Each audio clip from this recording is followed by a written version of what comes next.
विधवा को 1000 रुपए बढ़ के मिल रहे हैं। ये 1000 रुपए मिलते, ये 50% पंचायतों में हिस्सेदारी मिली है, मिलती। आप लोगों के करे हुए वादों को पूरा करवाने के लिए वो कदम उठाया, मगर सारे हमारे पीछे एक षड्यंत्र से पड़ गए। और पड़े कैसे कि अगर जेजेपी को नहीं रोका तो कहीं ना कहीं उनके लिए खतरा था, और उनके लिए खतरा नहीं, असली सच्चाई तो है उनकी अगली पीढ़ी के लिए भी खतरा था। बता दो कोई झूठ है? मगर इन लोगों ने एक सूत्री कार्यक्रम 5 साल चलाया, और वो सूत्री कार्यक्रम था कि आप लोगों को राजनीतिक तौर पर कमजोर कर दिया जाए। हम 10 एमएलए थे, कोई हमारा एमपी राज्यसभा और लोकसभा में तो नहीं था। किसान आंदोलन की बात करेगी, दुष्यंत इस्तीफा दे देता। मेरे इस्तीफा देने से तो प्रदेश सरकार भी ना गिरती, केंद्र तो बहुत दूर की बात थी। मगर साथियों, एक चीज बता सकता हूं, विपदा क्या है। जिन लोगों ने पार्लियामेंट में खड़े होकर इस बिल के लिए वोट दिए, वो भी हमारे पीछे पड़ गए। जिनने सेटिंग कर बीजेपी के साथ चुनाव मिलकर लड़ा, वो भी हमारे पीछे पड़ गए। मैं तो इतना 5-7 सालों में समझ पाया कि आज जो लोग ड्राइंग रूम की राजनीति करते हैं वो ज्यादा कामयाब है, और जो ग्राउंड की राजनीति करते हैं उनको परस्त करना बड़ा आसान है। उठाकर देख लो चारों तरफ, 2024 के चुनाव में क्या हुआ। पत्रकार साथी खड़े हैं, बड़ी अच्छी तरह जानते हैं। अगर शैलजा के कहने से नारनौंद की, उकलाना की सीट दे देते तो क्या कांग्रेस 45 पार नहीं कर लेती? क्या राई का उम्मीदवार ना बदलते तो कांग्रेस 45 पार नहीं करती? बता दो। ये उचाना वाले खड़े हैं, क्या निर्दलीय ना खड़े होते तो कांग्रेस 45 पार नहीं करती? और सरसा वाले खड़े हो, क्या 5 सीटों पे मैच फिक्सिंग ना होती तो बीजेपी सरकार में आती नहीं आती? ये ड्राइंग रूम में बैठ बैठ के रणनीति बनाई गई। हम तो बावड़ों की तरह सड़क नापते रहे कि जनमत में जितना विश्वास होगा हमारे साथ खड़ा हो जाएगा, और जनमत ने साथ दिया। जितना दिया सर माथे है। राजनीति में उतार चढ़ाव आते रहते हैं। चौधरी देवीलाल जी के 65 साल के राजनीतिक जीवन में रिकॉर्ड है 6.5 साल सरकार में रह पाए, और प्रदेश सरकार में 4 साल। जब उनके पास बहुमत था तो भी ड्राइंग रूम वाला भजन लाल 82 में सरकार ले नहीं गया, मगर चौधरी देवीलाल हांटते रहे, फिरते रहे, क्योंकि आपकी लड़ाई लड़नी थी।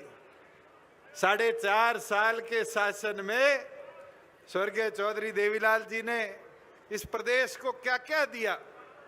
पेंशन हो, जच्चा बच्चा हो, एक एक चीज आपके लफ्जों पर है। मगर स्वर्गीय चौधरी देवीलाल जी कभी ड्राइंग रूम में बैठकर राजनीति नहीं करते थे। मैं तो आपको इतना आज बोलने आया हूं कि ये संगठन डॉक्टर अजय सिंह चौटाला जी का बनाया हुआ है।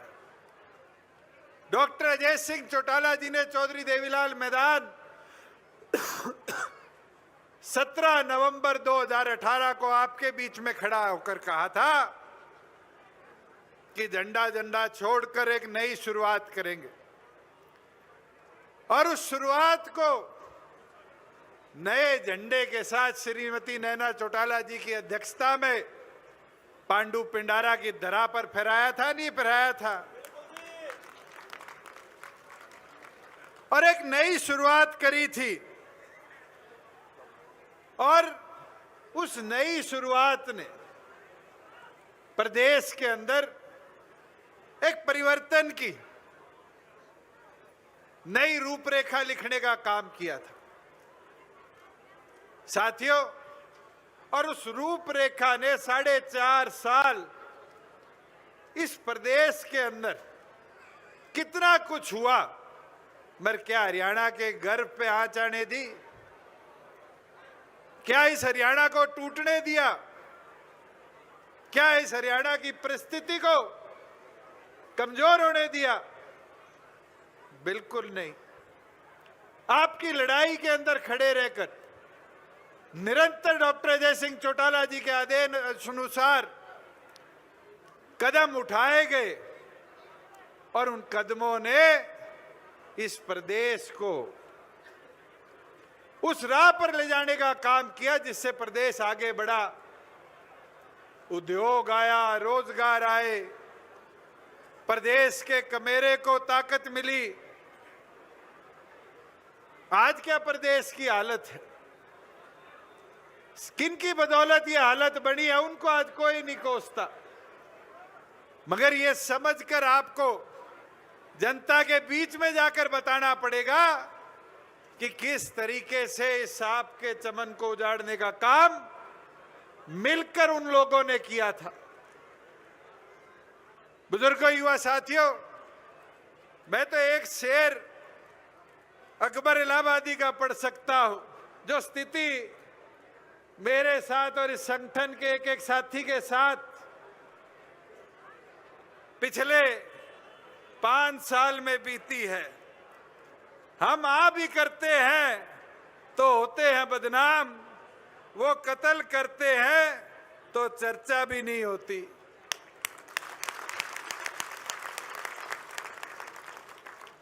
साथियों, प्रदेश के आज क्या स्थिति है अपराध की? आज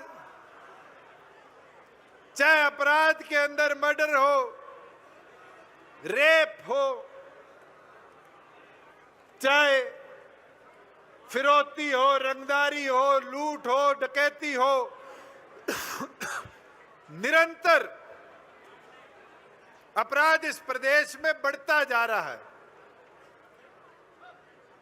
और प्रदेश का मुखिया कहता है गुंडों भाग जाओ,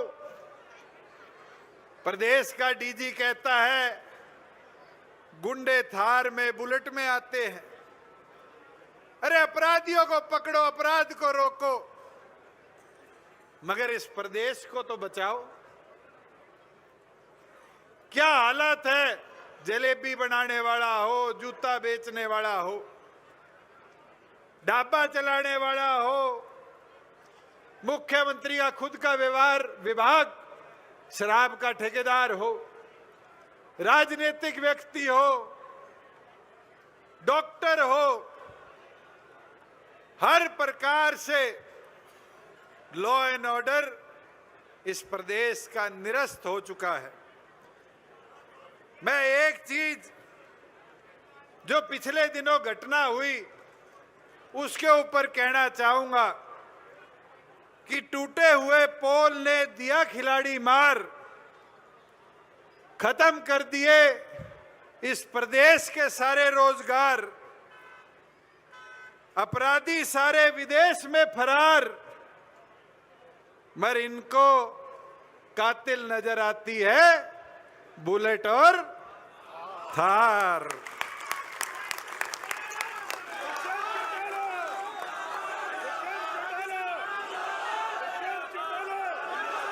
साथियों,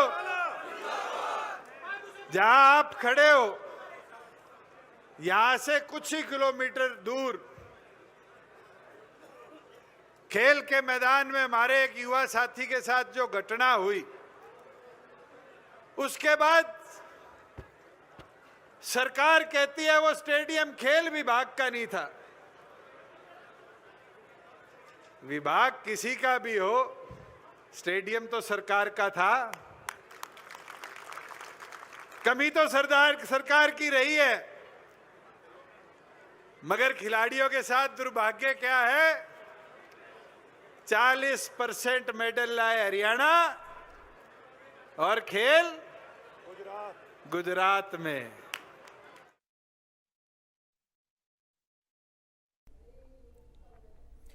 तो जेजेपी के 8वें स्थापना दिवस के मौके पर आप दुष्यंत चौटाला को सुन रहे थे। बढ़ते आगे बात करेंगे अब बड़ी खबर की। एक बड़ी और अहम जानकारी इस वक्त सामने आ रही है।